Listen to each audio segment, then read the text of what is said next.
Oh, good morning again, everybody. This is Lynn Gardner. Welcome to the Team Excellence Call. You know, it's not freezing rain this morning, thank goodness, but it is torrential rain this morning.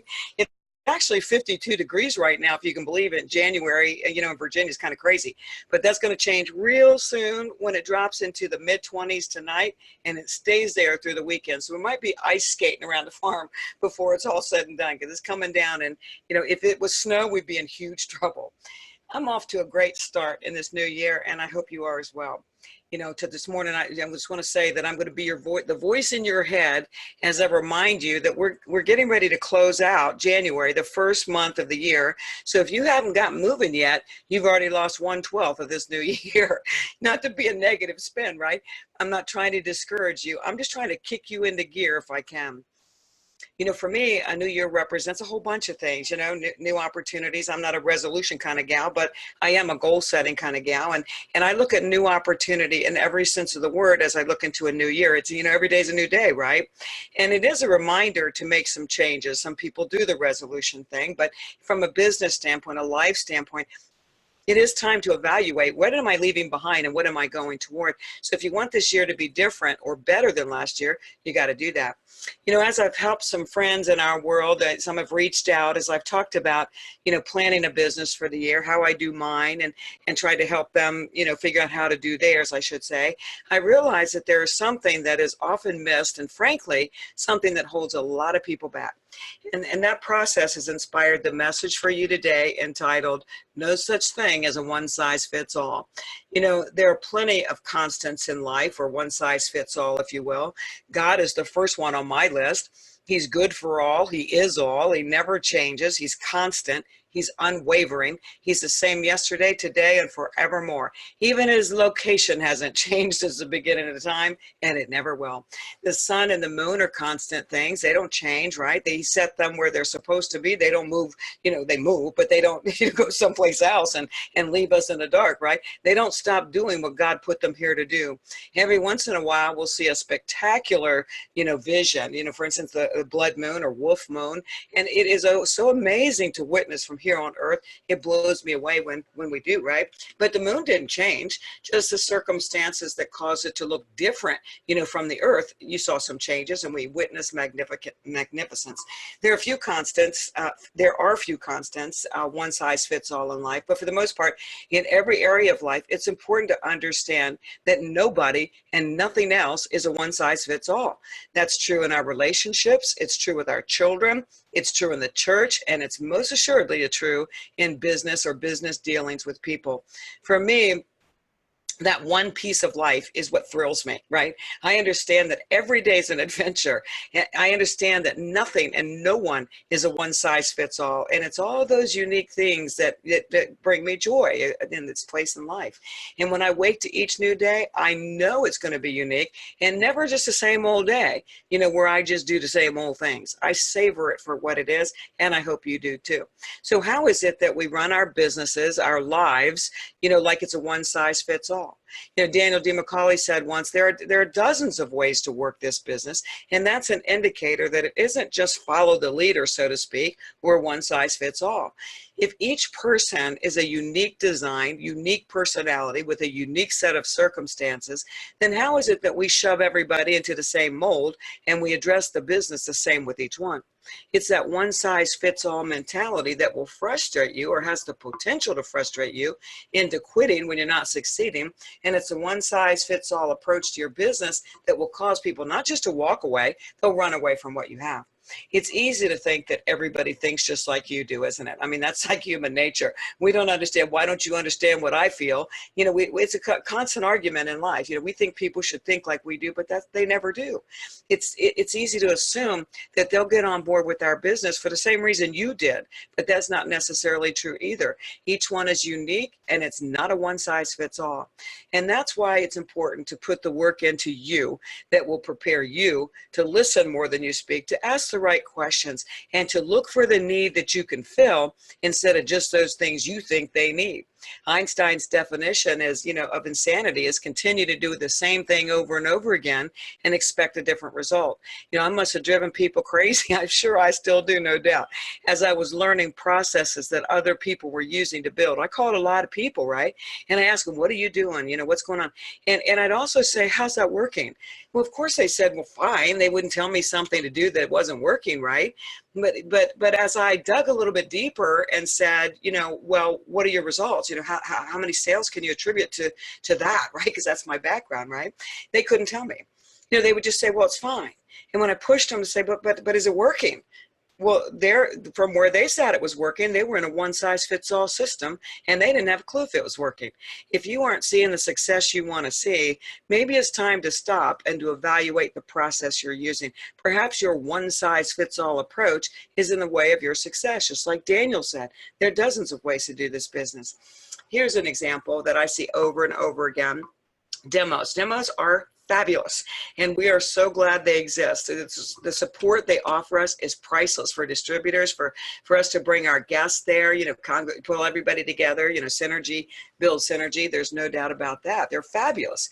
But do you have any idea how many people will not or cannot attend a demo during the week on the day you say it is, at the time you say it is, because you put them in a one-size-fits-all process? You never get the opportunity to share what you have. There are plenty of people that cannot or will not go because they haven't seen the value yet. They weigh it against everything else pulling at them in life, and lots of circumstances will keep them away. For instance, I can tell you most assuredly, back in the day when I was raising kids, 4 kids solo, and running the roads for sports and church, I was a sole breadwinner. No meeting in the world would have tempted me to surrender one evening to go to a meeting. I wouldn't care what you had. But, you could easily accuse me of not caring enough about my health if I had been introduced at that time, to show up. You could easily say they don't care, they don't want to see, nobody wants to be healthy. But I definitely had my priorities in line. And a weekly demo would never have happened for me. No matter how much you pressured me, I didn't see a demo, the benefit of going to a demo, right? I didn't even see one when I got in. I wouldn't be here today with you today had the one-size-fits-all approach been used. If they said the only way for you to see anything or to hear anything or to do it, make a decision is for you to show up on this night at this time. I didn't see a demo, like I said, but if you had squeezed me into that box, I never would be here. And when my unit arrived, I didn't even want somebody to show me how to install it. I was a busy woman. Not that I'm glad I'm here today, right? A hard fish to catch for sure. But we have to meet people where they are, and you're never going to meet them where they are if you put them in a one-size-fits-all box. Each of us is unique, and you don't have a clue what's going on in anybody's life unless you slow down and find out, right? You may have to change what you're doing. So if you insist that they have to do the one-size-fits-all quote-unquote sales funnel, you'll lose a bunch of busy people in this world of ours. There's no such thing as a one-size-fits-all approach to unique individuals, to our products. Contrary to what we preach out there, every single one of our products is excellent. Come on, you guys, you can't possibly think that the one product you push the most is the only one anybody should ever have and everything else throws in the trash can. And Magic doesn't make junk, and it doesn't sell anything inferior. There are differences in our products for obvious reasons, and some of us, it's a process. I didn't start out with an SD501, right? Sometimes for some of us, it's a process. That's obvious. And some don't have the same potential to produce the results as the flagship ones do. We all know that, but they don't know that. That doesn't mean that you have any business presenting just one product, a one-size-fits-all menu. You have no business doing that. I spoke to somebody the other day, that was talking about when they were introduced to the product, they went through the same thing I went through. They bought a K8 because that's what they were told. That was the only thing they were told of, and they agree that it's a good move. But they definitely, look at that as maybe not being totally truthful. They're fine with their decision, just not fine with only being told about a one-size-fits-all. They're not fine with the tactics, and frankly, I don't blame them. Who are we to withhold options from people we claim to care about? If compassion's our message, but only if it's convenient or only if you can make the most money, where does that fall in? Who are we to claim that and just use that one size fits all for everybody in every budget? I'll bet you had no idea how many sales you never got because you pitched only what you had, only what you wanted them to buy, only if they were cash buyers, and they closed the door without ever knowing there were other options for them at this time. That's not good business, folks. Personally, I don't even believe it's ethical, but that's just me. People, circumstances, credit, cash flow, bank accounts, just even their dealings with the other decision maker in their home. They're not a one size fits all. They're all unique.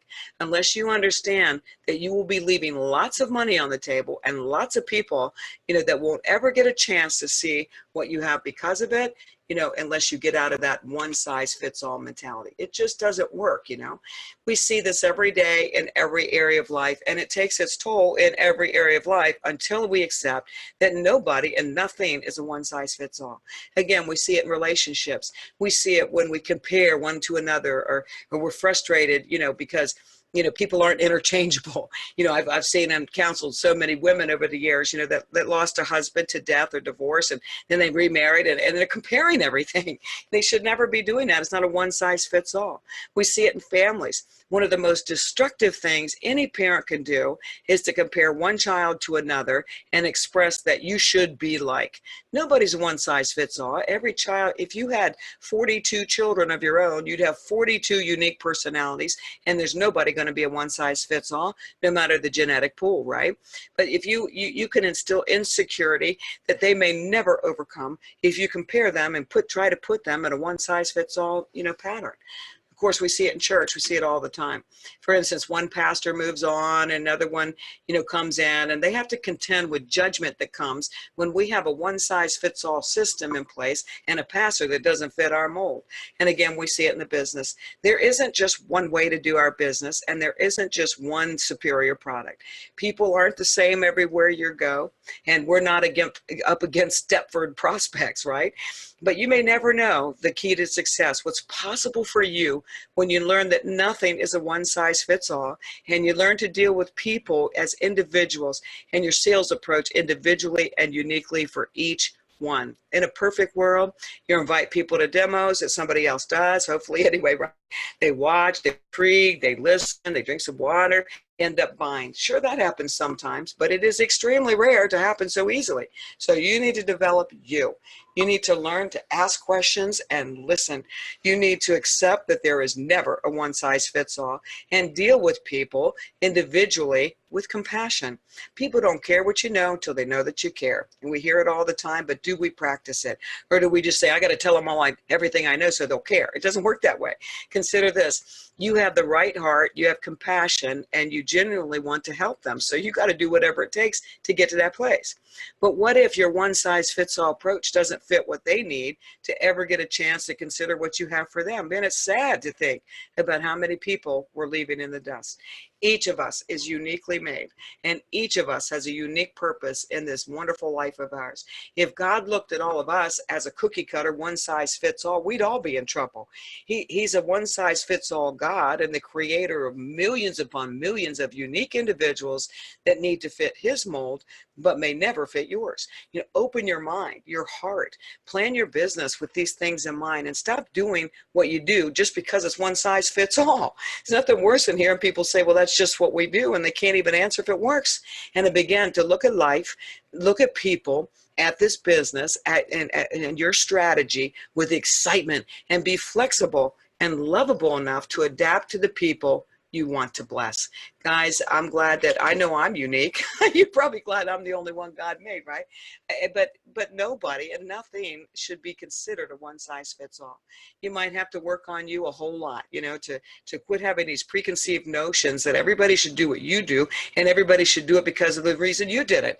Life doesn't work that way, and people sure don't work that way. So get out of that one size fits all mentality and be grateful for the things that don't change, right? God never changing. The sun and the moon are going to be right where they are. Those things are constants, but everything else is an exciting journey, and everybody else you meet is a unique individual with unique set of circumstances, a unique set of problems, and you got to find out what need they have and what need you can fill with compassion. So you guys go make it a great non-one-size-fits-all day.